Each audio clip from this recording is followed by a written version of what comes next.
আর ধৈর্য ধরতে পারছি না। হ্যাঁ, আমরা ক্লাসে চলে যাই।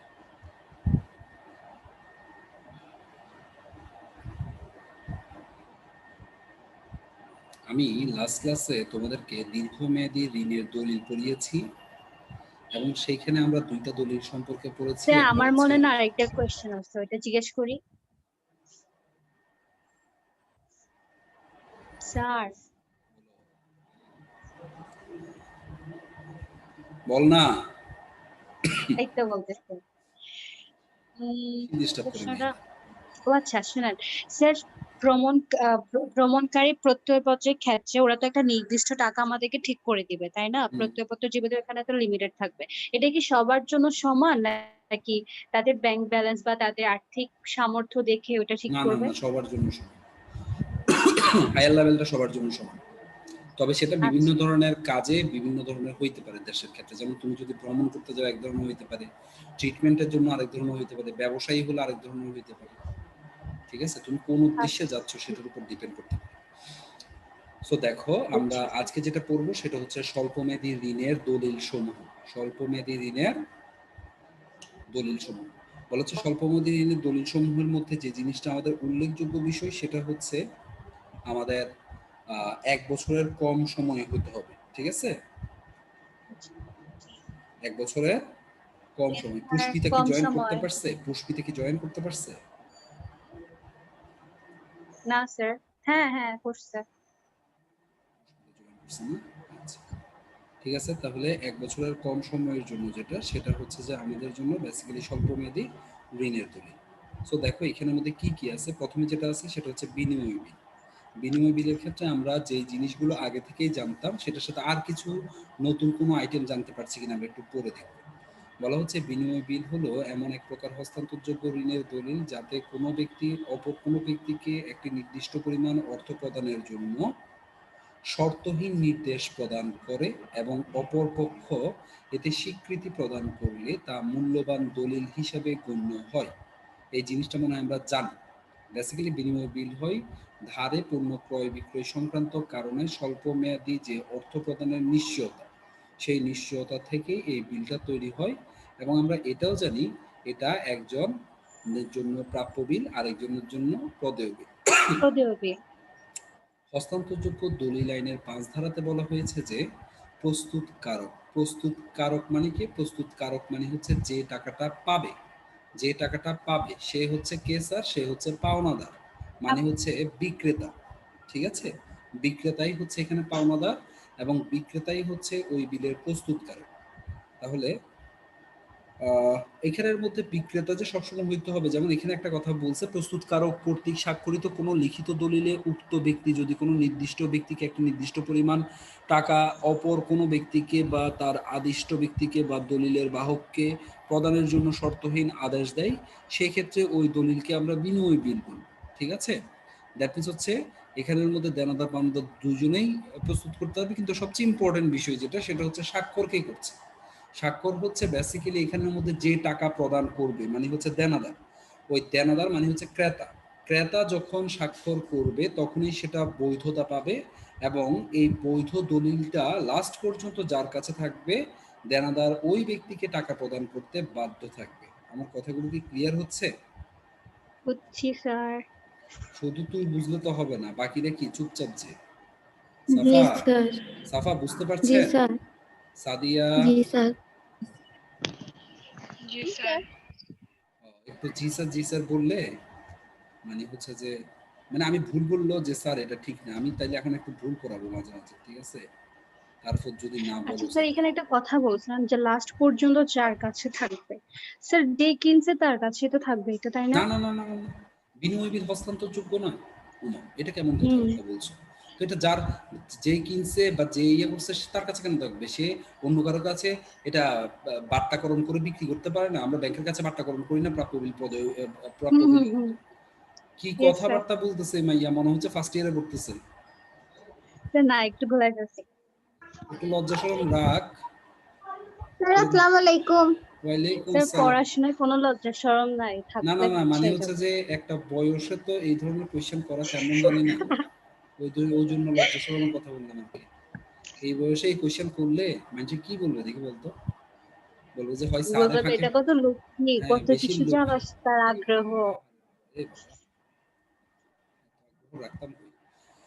আচ্ছা দেখো, এরপর আমরা তাহলে অঙ্গীকার পত্রে চলে আসি। অঙ্গীকার পত্রের ক্ষেত্রে আমরা আগে পড়াশোনা করছি প্রমিসরি নোট। এটা হচ্ছে বেসিক্যালি তোমার সাথে আমার একটা অঙ্গীকারবদ্ধ হলাম যে এতদিন পরে আমি তোমাকে টাকাটা প্রদান করব, এবং সেটার জন্য যেই কাগজটা রেডি করা হয় সেটাকে বলা হচ্ছে অঙ্গীকার পত্র, এবং এটাও হস্তান্তরযোগ্য।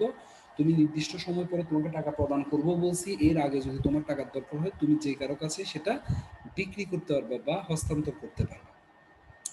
অঙ্গীকার পত্রের ক্ষেত্রে বলা হচ্ছে প্রত্যর্থ পত্রকে অঙ্গীকার পত্র বলা হয়। অঙ্গীকার পত্র আরেকটা নাম হচ্ছে প্রত্যর্থ পত্র, মাথায় রাখবা। পরীক্ষায় প্রত্যর্থ পত্র কাকে বলে আসলে চিত হই, মানে হচ্ছে যে বেহুশ হয়ে যাওয়ার কিছু না, হ্যাঁ, মানে হচ্ছে যে অঙ্গীকার পত্রের আরেকটা নাম হচ্ছে প্রত্যর্থ পত্র। অঙ্গীকার। প্রমিসরি নোট মানে প্রমিস দেওয়া, হ্যাঁ, অঙ্গীকার মানে কি প্রমিস, ঠিক আছে, তোমরা অনেকে প্রমিস দাও না, এই ধরনের আর কি প্রমিসরি নোট, ঠিক আছে। তো সেই ক্ষেত্রে ইয়েস তোমরা স্যার। প্রমিস দেওয়ার সময় যে ব্যক্তিটারে প্রমিস দিচ্ছ সেই ব্যক্তি তোমার কাছ থেকে সিগনেচার নিয়ে নিতে পারে ভবিষ্যতে কেস করে দেওয়ার জন্য, যে এই ব্যক্তি আমার প্রমিস করছিল কিন্তু প্রমিস এখন উল্টে যাচ্ছে, ঠিক আছে। তখন স্যার আরেকটা কথা, আমাদেরকে ফার্স্ট ইয়ারের ক্লাসগুলো দেন না কেন?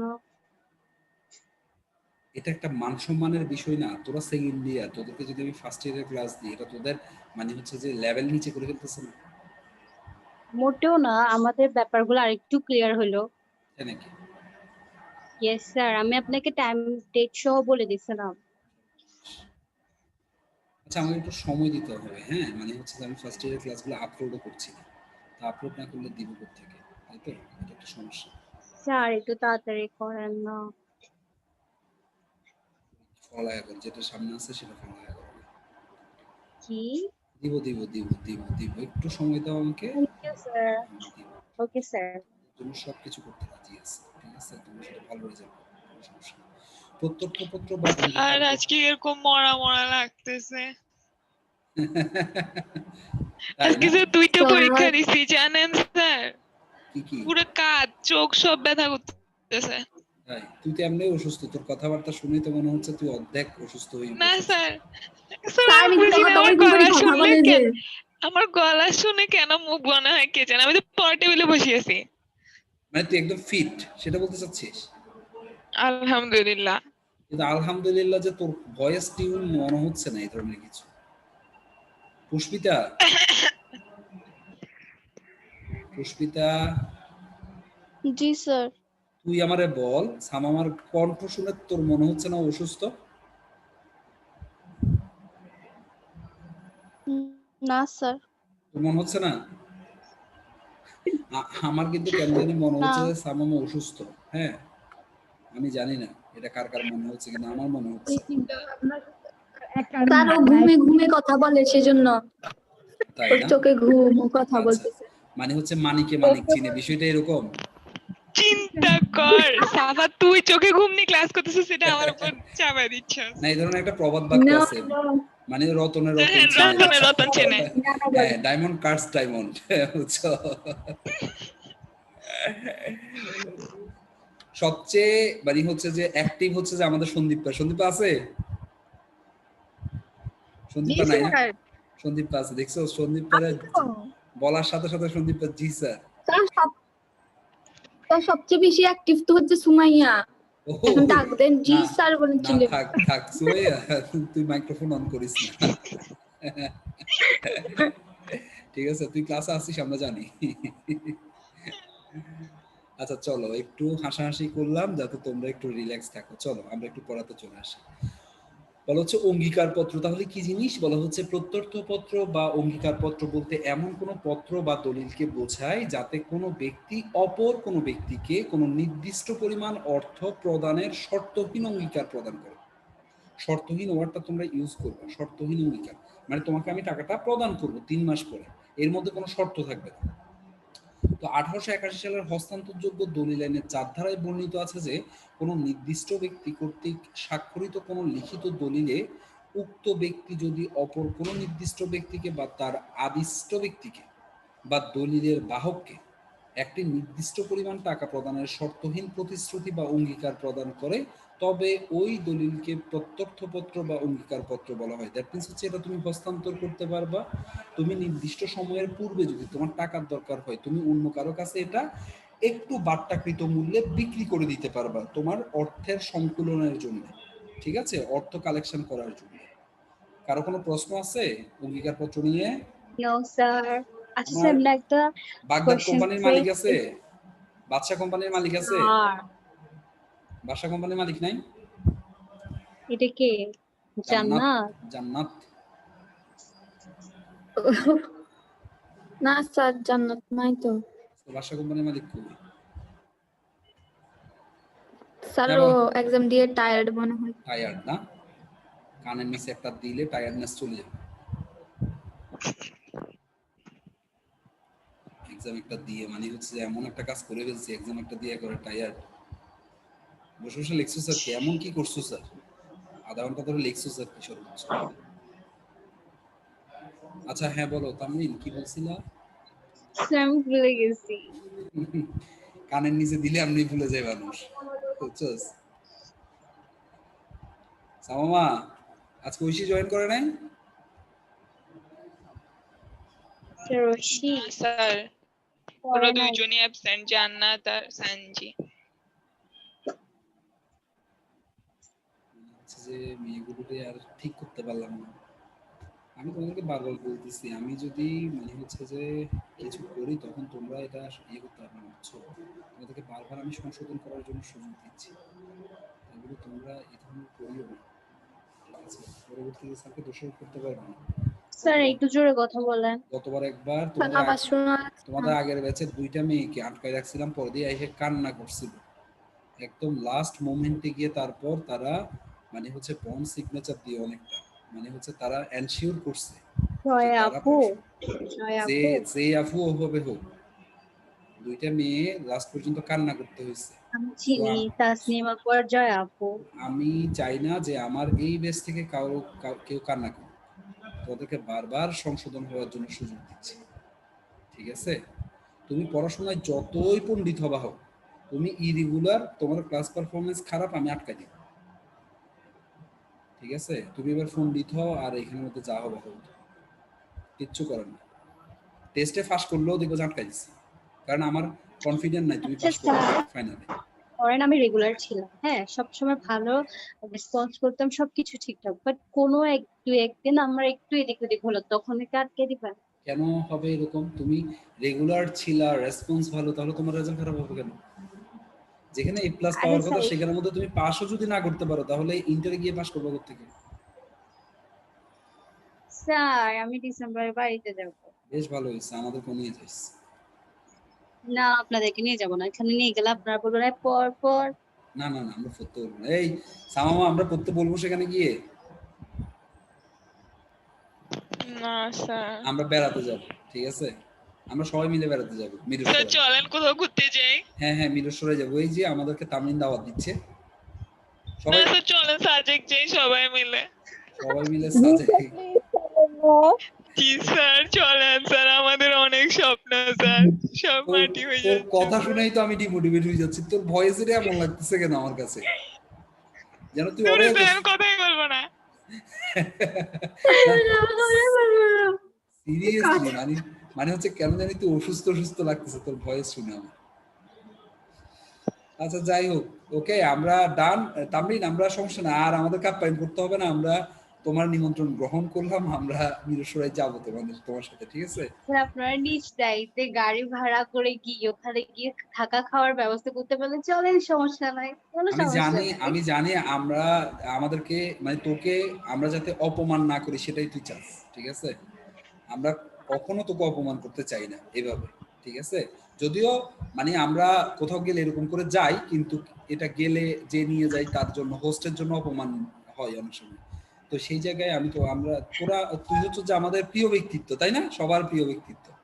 সো তোকে অপমান করার কোনো সবার দুঃসাহস না, আমরা করবো কিছু না। কিছু পার্সনের, আবার হ্যাঁ, কিছু কিছু মানুষ খুবই অপছন্দের মানুষ। আচ্ছা, হইতেই পারে, সেটা কোনো বিষয় না। তোকে সবাই পছন্দ করবে সেটা কেমনে? তুই তুই এমন কি মহৎ ব্যক্তিত্ব হয়ে গেছিস যে তোর সবাই পছন্দ করতে হবে? স্যার আমার লাগবে না, আমি নিজেই ওদের পছন্দ করি না, ওরা কি আচ্ছা আমার যাই হোক, কোনো পছন্দ সমস্যা নাই, কোনো সমস্যা নাই, কারোর পছন্দ অপছন্দ হইতেই পারে, সেটা নিয়ে কথা না।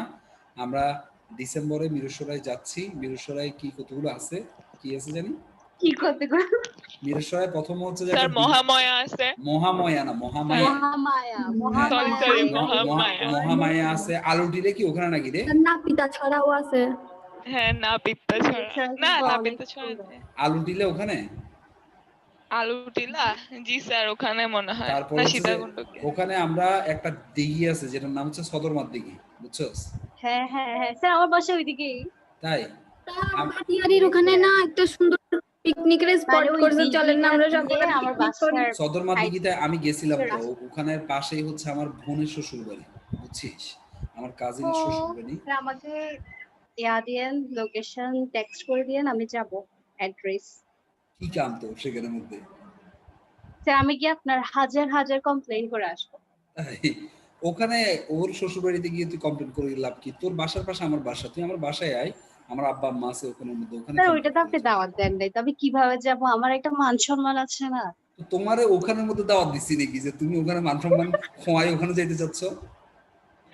তোমার দাওয়াত তো আর আমি স্যার কোথাও দিই নেই। এটা ডিরেক্ট অপমান। না না না সামামত, তুই বল আমি খারাপ কি বলছি ওরে? ওরে বললাম যে তোর যেহেতু আমার প্রতি এতই কমপ্লেন, তুই ভোরের শ্বশুর বাড়িতে কেন স্যার যাইবি? আমি কথা বলবো? হ্যাঁ বল। না নোয়া স্যার এখানে আপনি ভুলে কিছু বলেন নাই। নোয়াখালীতে কথা বললে কেমন জানি আমার সাহস সাহস লাগে, বুঝছস? কারণ নোয়াখালীরা খুব বুদ্ধিমান, তো যে ওরে কোনো ওরে সময়। ওরে স্যার, হ্যাঁ, নোয়াখালী বিভাগ চাই। নোয়াখালী বিভাগ না, এখন নোয়াখালীর অনেক অ্যাডভান্স, নোয়াখালী দেশ চাই, ঠিক আছে, কিসের বিভাগ? জি স্যার আরে নোয়াখালী দেশ চায়। হ্যাঁ, বিভাগ তো তার একটা কিছুদিন পরে পুরো এটা হয়ে নোয়াখালী গেছে। ছোট জায়গা, এটা বিভাগ ছোট, নোয়াখালী দেশ চাই। আচ্ছা যাই হোক, বিষয় না। সো স্যার আপনি ফোন দিবেন আমার নোয়াখালী দেশ আমার প্রতি চাইতেছেন? আমার প্রতি যদি কারো কোনো কমপ্লেন থাকে, আমার বাসা হালি শহরে, তোরা বাসায় এসে আমার গার্জিয়ান আছে তাদেরকে বলতে পারবি, স্যার ফুল অ্যাড্রেস স্যার, আপনার বাসা হালিশহর কোন জায়গায়? College road, college road. College road তো সীতাকুণ্ড। না না না, এখানের মধ্যে ফজলুল হাজারা কলেজ আছে না, হ্যাঁ ওই কলেজ রোডের লাস্টে গিয়ে মোটামুটি জিজ্ঞেস করলে চিনে চিনে দিবে, সমস্যা নেই। ঠিক আছে, আমার নাম বললে ওকে স্যার, আমি আজকে আসতেছি। হ্যাঁ কোনো সমস্যা নেই, স্যার ঠিক আছে? বেশিরভাগ কমপ্লেন নিয়ে যাবে যে স্যারের বিয়ে খেতে পারছি না। তাই না? আচ্ছা আচ্ছা, এই ধরনের কমপ্লেন নিয়ে যাইস না, কারণ হচ্ছে এই ধরনের কমপ্লেন নিয়ে গেলে এটার কোনো সলিউশন আমার বাসা তোকে দিতে পারবে না, কারণ ওটার টোটাল সলিউশন আমার হাতে, ঠিক আছে? আমার বাসার পক্ষে এটা দেওয়া সম্ভব না। আচ্ছা চলো আমরা যেটা বলছি। স্যার আপনি দেখছি আপনার জন্য। আচ্ছা দেখ, তোরা দেখতে থাক, কোনো সমস্যা নাই, তোদেরকে আমি কখনো কি মানে অভয় দিছি তো, তোরা দেখতে থাক, ঠিক আছে? তোরা দেখতে থাক, আমি আছি, সমস্যা নেই, ঠিক আছে? 2-2.5 বছর ওয়েট করতে ওকে হবে, স্যার। তারপর সবগুলো একসাথে দেখে ওখান থেকে উবি 10-20 করে একটা বেছে নিয়ে করে ফেলবো, কিন্তু টেনশন নিস না, ঠিক আছে? আচ্ছা ওকে স্যার। চলো, যেটা বলছিলাম সেটা হচ্ছে যে না, এখন যে পরিস্থিতি, ঠিক আছে, ভালো আর খারাপ তো তোরাই বলছিস যে স্যার বোঝার কোনো উপায় নাই, এমনকি সুন্দর না বান্দর সেটাও বোঝার কোনো উপায় নেই, তোরা যে মেকআপ গুলো ইউজ করিস। তো তাহলে আর কি, কপালের উপর ছেড়ে উবি 10-20 মেরে দেওয়া ছাড়া, এটা হচ্ছে অনেকটা এমসিকিউ আনকমন আসছে, এখন কি করবা আর? মানে হচ্ছে উবি 10-20-30-40-50-60 এভাবে করে 100 যেখানে পড়ে সেখানের মধ্যে দিয়ে দেওয়া, এখন এইটাও অনেকটা এরকম হয়ে গেছে, স্যার বুঝছো? এমনও তো হতে পারে যে সবচাইতে মানে কি বলতাম বজ্জাত মেয়ে, মানে দুষ্ট মেয়েটাই আপনার 100 ওইখানে গিয়ে পড়লো, তো আপনি কি হ্যাঁ, করবেন স্যার? না না আমি তো বললাম এখানে তো কিছু করার নাই, সো আমি কি করতে পারি আর সেখানে বল? মানে যে স্যার জিনিস, সারা জীবনের প্যারা। হ্যাঁ যে জিনিসটা তোর হাতেই নাই সেটা নিয়ে তুই টেনশন করে লাভ আছে? দুনিয়াতে অনেক কিছু তোর হাতে নাই, ঠিক আছে? তোকে সৃষ্টিকর্তা যেভাবে বানাইছে তুই এটাকে চেঞ্জ করতে পারবি না, সো এটা তোর হাতে নাই। তাহলে এটা নিয়ে তুই এবার সুন্দর হ, কালা হ, ধলা হ, লম্বা হ, বাটি হ, দেখতে কুৎসিত হ, সুন্দর হ, কিচ্ছু করার নেই, যেটা আছে সেটাই বেস্ট। ওকে, সো আমার মনে হচ্ছে এটা অনেকটা এখন তোরা যে মানে স্টেজে নিয়ে গেছিস বিষয়গুলোকে, এটা ছেলেদের খুব এই ধরনের পর্যায়ে চলে আসছে, মুভি 10-20 করা ছাড়া কোনো উপায় নেই, তাই না সামামা? সামামা জি স্যার। স্যার আমার ভয়েস বলতেছেন খারাপ হয়ে গেছে, আবার আমাকে ডাকেন স্যার। না মানে হচ্ছে তুই কথা বললে আমার কেন যেন একটু সাহস সাহস লাগে, বুঝছস? আর আমার সাহসী মেয়েটা কোথায়? জি স্যার। মায়েশা, মায়েশা আছে? জি স্যার আছি। আচ্ছা ঠিক আছে, সাহসী মেয়ে। কালকে ক্লাস করতে পারিস নাই না? আমি জি আসলে স্যার। সকালবেলা এসে এত ব্যস্ত ছিলাম যে তোর কথাটা ভুলে গেছিলাম। লাগবে, দিতে হবে? স্যার দিয়েন। আচ্ছা, যেটা বলছিলাম বাণিজ্যিক দলিল। বাণিজ্যিক দলিল মানে হচ্ছে কমার্শিয়াল পেপার। এটা আমরা পড়তে পড়তে ফুরান হয়ে গেছি। কমার্শিয়াল পেপার হচ্ছে সেই পেপার যেটা হচ্ছে যে বেসিক্যালি বাট্টাকৃত মূল্যে বিক্রি করা হয়। কোনো বড় ধরনের কোম্পানি স্বল্পমেয়াদী অর্থায়নের জন্য এই ধরনের পত্র বিক্রি করে থাকে। এটা অনেকটা ট্রেজারি বিলের মতো, তবে ট্রেজারি বিল সরকার ইস্যু করে থাকে, আর বাণিজ্যিক দলিল বা বাণিজ্যিক পত্র সাধারণত বড় বড় ব্যবসায়িক প্রতিষ্ঠান ইস্যু করে থাকে। তবে এটার উপর কোনো সুদ দেওয়া হয় না। এটার উপর বেসিক্যালি এখানের মধ্যে যে বাট্টাকৃত মূল্যে বিক্রি করা হয়, এই যে দেখো এই জায়গায় লিখছে, এই নির্ধারিত মূল্য এবং বিক্রয় মূল্যের পার্থক্য হলো বাণিজ্যিক কাগজের ক্রয়কারী প্রতিষ্ঠানের সুদ। সুদ বললো এখানে বিষয়টা ঠিক না, এটা হচ্ছে মুনাফা, মানে নির্ধারিত মূল্য এবং বিক্রয় মূল্য। সো তোমরা মনে হয় বিষয়টা বুঝছো, কেউ বুঝো না এই ধরনের কি আসো? আমি একটু হাই রেঞ্জে কথাবার্তা বললাম, বুঝো নাই? কেউ কি আছো? ঠিক। আচ্ছা, তো এগুলো আগে পড়াইছি, ওই কারণে আমি সরাসরি একদম হাই রেঞ্জে গিয়ে কথাবার্তাগুলো বললাম। বাণিজ্যিক কাগজ সরাসরি অথবা ডিলারের মাধ্যমে, ডিলার মানে ওই যে দালাল, দালাল, হ্যাঁ, যাদেরকে আমরা আন্ডার রাইটার অথবা অবলেখক বলতাম, তাদের মাধ্যমে বিক্রি করা হয়। বাণিজ্যিক পত্রের ক্রেতা হলো বিভিন্ন ব্যবসায়ী প্রতিষ্ঠান, ব্যাংক এবং আর্থিক প্রতিষ্ঠান সমূহ। বাণিজ্যিক পত্র ট্রেজারি বিলের মতোই মুদ্রা বাজারের অন্যতম একটা হাতিয়ার। হাতিয়ার। মুদ্রা বাজার কি জিনিস ছিল জানি জানি, বলো তো? So, যেখানে ছোট ছোট হাতিয়ার গুলো ক্রয় বিক্রয় করা হয়। ছোট ছোট হাতিয়ার, যেগুলো চোখে দেখা যায় না, তাই না? জি। আজ দিব ধরে ছোট ছোট হাতিয়ার নামে কিছু শেয়ার নাই, বন্ড ঠিক আছে? ডিবেঞ্চার তুই তো ক্রয় যে বিক্রয় করা হয় যেটা। তুই তো যেভাবে বলতেছস মনে হচ্ছে যে আমি বন্দুক, পিস্তল এগুলোর কথা বলতেছিস, ছোট ছোট হাতিয়ার, ঠিক স্যার ওই আছে? যে ট্রেজারি বিল, বাণিজ্যিক পত্র, তারপর কাফিয়া, ব্যাংক মাইক দিব ড্রাফট। ধরে, বন্ড ডিবেঞ্চার এগুলো তো দীর্ঘমেয়াদী, এগুলোকে আমরা স্বল্প মেয়াদী হয়। এখানে তোমরা যেটা বলবা যে বাজারে স্বল্প মেয়াদী হাতিয়ারগুলো, ছোট ছোট হাতিয়ার না, স্বল্প মেয়াদী, ছোট ছোট হাতিয়ার নাম কিছু নেই, ঠিক আছে? অর্থক কতগুলো। স্যার আমার মাথা থেকে ওই স্বল্প মেয়াদী কথাটা, স্যার আমার পয়েন্টটা তো ঠিক আছে তাই না? এখানে ট্রেজারি বিল, তারপর ব্যাংকের স্বীকৃতি পত্র, তারপর বাণিজ্যিক দলিল, অঙ্গীকার পত্র, এগুলাই তো ক্রয় বিক্রয় করা হয়। জি জি। তবে অঙ্গীকার পত্র না, বাণিজ্যিক পত্র, bankers acceptance, negotiable, bankers promissory note, sir আপনি এত তারপর আস্তে হচ্ছে কথা বলতেছেন কেন? আরেকটু জোরে বলেন। পুনঃক্রয় চুক্তি, এগুলো ঠিক আছে, এগুলোই বেসিক্যালি ক্রয় বিক্রয় করা হয়। তবে স্বল্প মেয়াদী হাতিয়ার বলতে হবে বা স্বল্প মেয়াদী আর্থিক সম্পদ বলতে হবে। সম্পদ বললে হবে না, আর্থিক সম্পদ। সম্পদ আর আর্থিক সম্পদের মধ্যে পার্থক্য আছে, এটা আশা করি তোমরা খুব ভালো করেই জানো। ইয়েস। স্বল্পমেয়াদী আর্থিক সম্পদ ক্রয় বিক্রয় করা হয়, অথবা স্বল্পমেয়াদী হাতিয়ার ক্রয় বিক্রয় করা হয়, অথবা যেই সম্পত্তিগুলো ক্রয় করা হয় যাদের বয়স সীমা বা যাদের ম্যাচিউর টাইম 1 বছরের চেয়েও কম, তাদেরকে আমরা মুদ্রা বাজার অথবা মানি মার্কেট বলি, ঠিক আছে?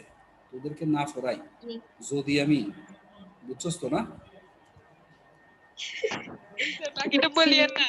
আচ্ছা, মান সম্মানের বিষয় রেকর্ড হচ্ছে আবার, ঠিক আছে? না বলাটা ভালো।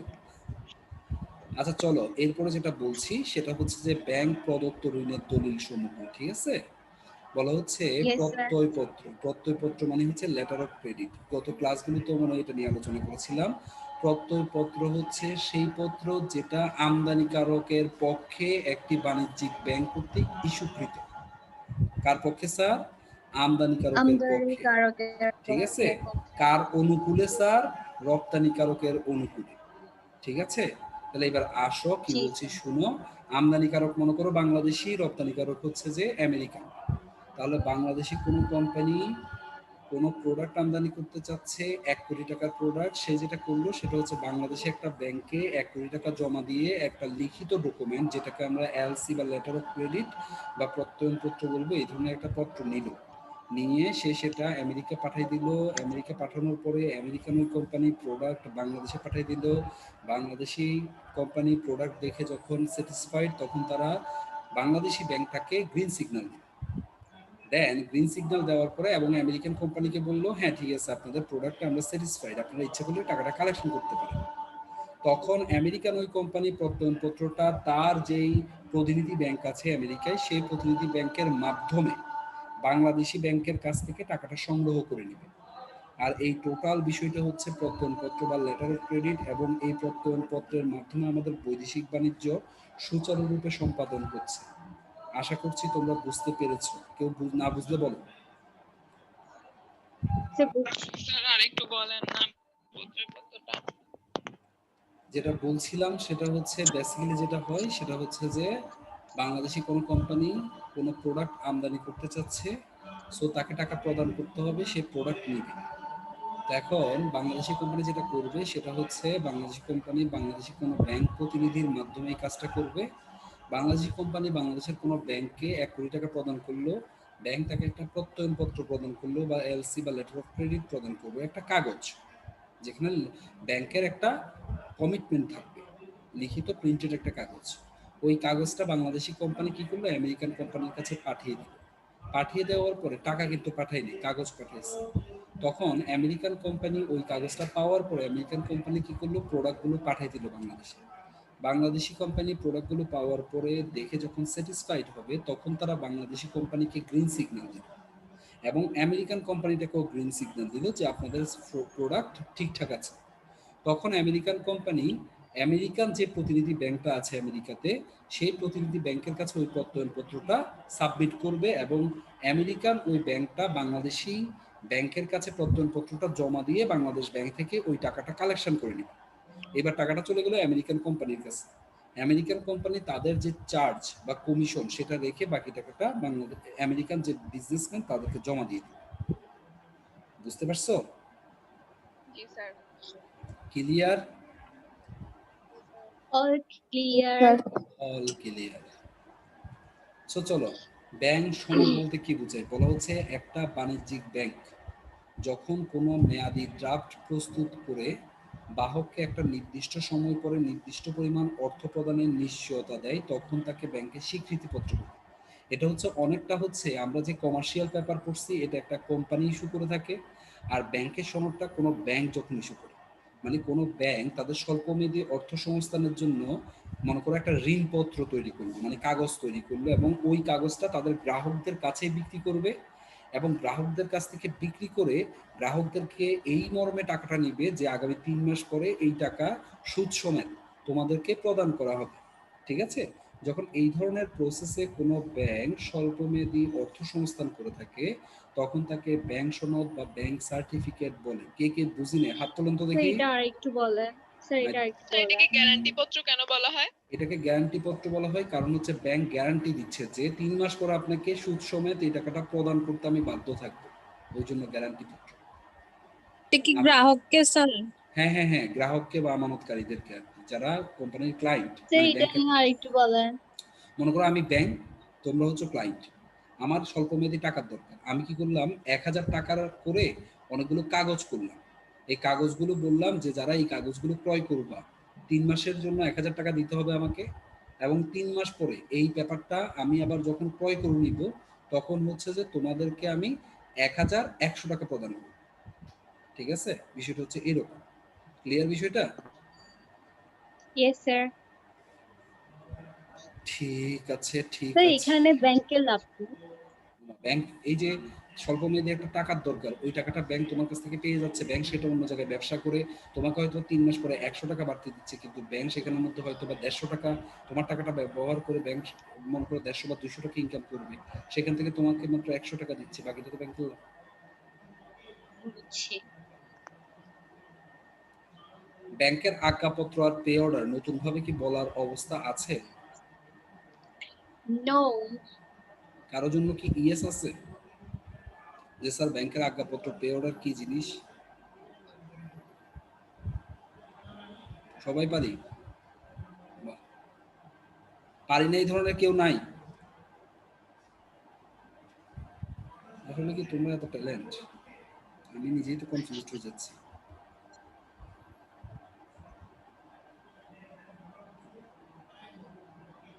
এগারো জন আছি না? পুষ্পিতা, জি স্যার, পড়াশোনা করতেছিস? ইনশাআল্লাহ স্যার করতেছি। ইনশাল্লাহ বললে হবে না, ঠিক আছে? তুই তোর অবস্থাটা কিন্তু আস্তে আস্তে ধ্বংস করতেছিস, সেটা জানোস তো? তুই একটা ভালো স্টুডেন্ট, তুই তোর পারফরমেন্সটা কিন্তু জায়গা মতো রাখতে পারতেছিস না, এটা মাথায় রাখবি এবং এটাকে আচ্ছা স্যার, এই অর্ডার আর ব্যাংকের আজ্ঞাপত্র এগুলা কি দেশের ভিতরানা ব্যাংকের মধ্যেই হয় নাকি বাইরের ব্যাংকগুলোতেও করা যায়, ভাঙানো যায় এগুলা? বেসিক্যালি দেশের ভিতরেই এরা ব্যবহার করে, কিন্তু বৈদেশিক বাণিজ্য কিন্তু ব্যাংকের আজ্ঞাপত্র পে অর্ডারের কাজ আছে। আমরা এটা ওই এই অধ্যায়ের আরো আগে পড়ছিলাম, ঠিক আছে? দেখবা তুমি বৈদেশিক বিনিময়ের ক্ষেত্রেও একটা পদ্ধতি কিন্তু ব্যাংকের আজ্ঞাপত্র আছে, সেখানে আমরা পড়ছি। তবে এগুলো ম্যাক্সিমাম টাইমে আমরা দেশের ভিতরেই কাজ করব, বেশি ব্যবহার করব। বৈদেশিকের ক্ষেত্রে কম ব্যবহার করা হয়, তবে বৈদেশিকের ক্ষেত্রেও এটার ব্যবহার আছে। ক্লিয়ার? Yes sir. স্যার আজকে আর পড়ায়েন না। স্যার আজকে আর পড়েন না। কেন, বেশি পড়া ফেলছি? বেশি পড়া ফেলছি? হ্যাঁ। আচ্ছা। তোরা যে দিন দিন ফাঁকিবাজ হচ্ছিস, সেটা কি তোরা বুঝতেছিস এমনি?